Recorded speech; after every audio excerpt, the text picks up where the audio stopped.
Hey everybody, welcome to another video. Today we're going to be talking about why your tests may look worse a couple months after you initially took them. So we're talking about like your mycotoxin, your mold test, or your urine test for looking at heavy metals, or your urine test for looking at chemicals or like plastics, pesticides, herbicides, or glyphosate, which is Roundup. So the reason why this happens, but first, if you haven't been here before, my name is Evan Hirsch. I'm the Energy MD. Go ahead and smash that like button and hit the subscribe button if you want to get more videos about how to increase your energy, because we are on a mission to help 1 million leaders, executives, and everyday people take their energy to the next level so they can be more fulfilled, have more success, and have more fun in life. So the reason why this happens is that initially, when you're testing these things, heavy metals, chemicals, and molds, that your detoxification pathways are clogged. And so by that, I mean that there's pathways in the body that you need to be open in order to get toxins out. Okay, so the way that we actually excrete things out of the body are through breath, exhaling, through the skin, through the urine, and through the stool. Now, when we go from bottom to top, we're looking at like the intestines. We're looking at liver and kidney and lymph, which is the garbage system of the body. And then we're looking at neural lymph, which is the garbage system in the brain. So each one of those pathways has to be open in order for you to have success removing these toxins, because most of these toxins actually are in the tissues. So they're in the organs. They're not in the bloodstream. They're not in the urine.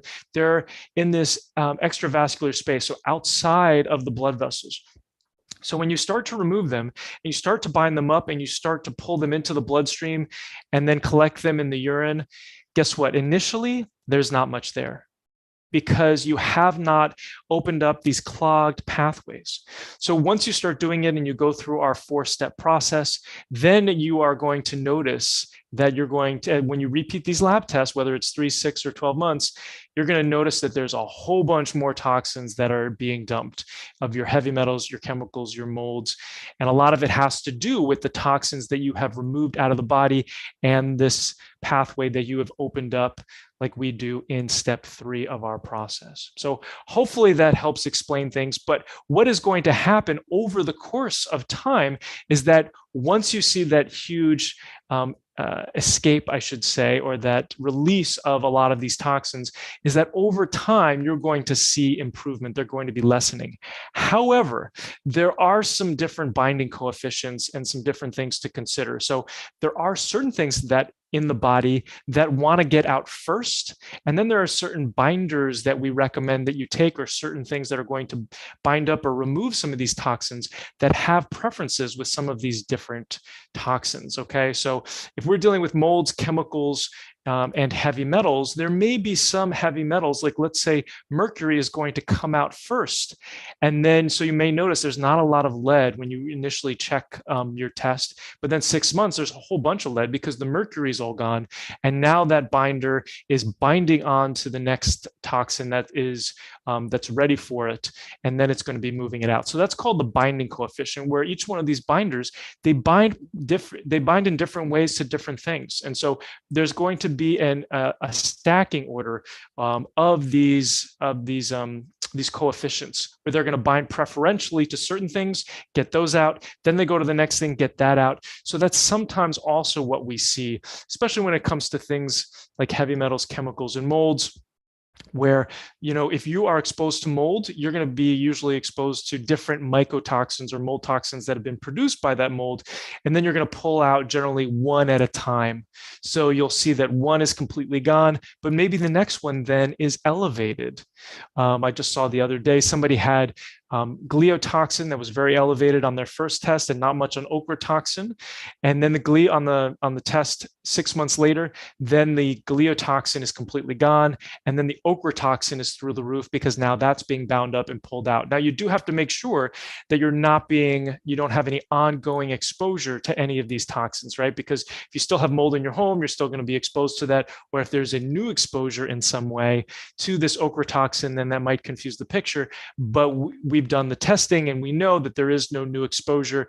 And so we can feel safe knowing that this is just the fact that the body is now opening up these pathways and you're able to excrete so much more. So you want to ride that momentum for sure, because those toxins are energy drainers. And if you want to not have a lot of energy, get exposed to a whole bunch of toxins. When we're talking about heavy metals, we're talking about things like mercury. 100,000 pounds are dumped into the oceans every year. Everything that comes out of the ocean has mercury in it, unfortunately. You've got mercury fillings. With chemicals, there's about 86,000 different chemicals that we're exposed to on a regular basis.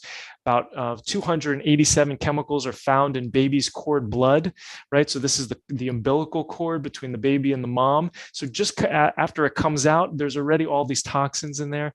About 500 different chemicals you're exposed to before you even leave the house in the morning when you're commuting.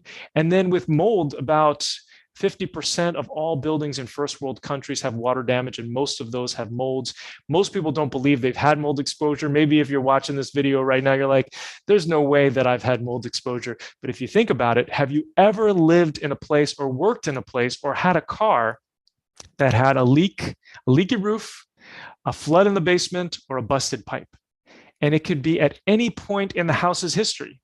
It could also be maybe you were 5 years old and you lived in a place for a month that was really moldy, right? And you never did anything to get the toxins out of your body, because you have to do very specific things to get these mycotoxins out.